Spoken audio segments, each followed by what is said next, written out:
SendeKodYaz.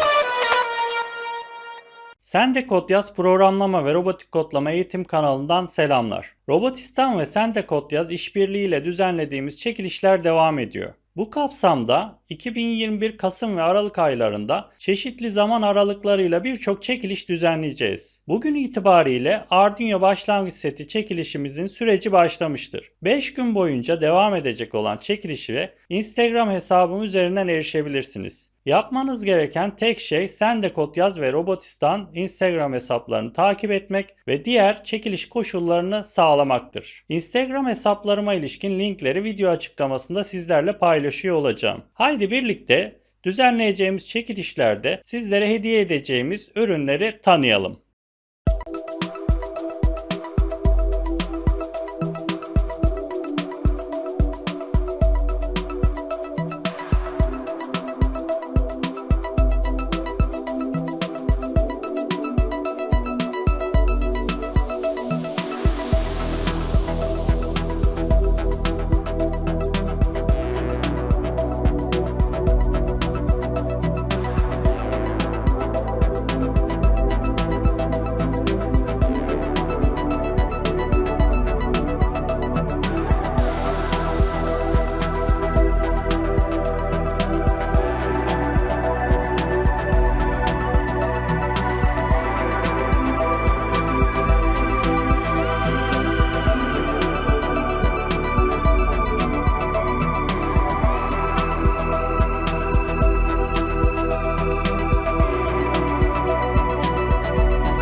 Bu videoda yıl sonuna kadar düzenleyeceğimiz çekilişlerle ilgili bilgileri sizlerle paylaştım. Çekilişlerle ilgili tüm detaylara Instagram üzerinden ulaşabilirsiniz. Eğer kanalımıza abone değilseniz kanalımıza abone olmayı ve bildirimleri aktif etmeyi unutmayınız. Bu sayede hem bundan sonra düzenleyeceğimiz eğitimlerden hem de çekiliş etkinliklerimizden haberdar olabilirsiniz. Yeni eğitim videolarında ve duyurularda görüşmek üzere, hoşça kalın.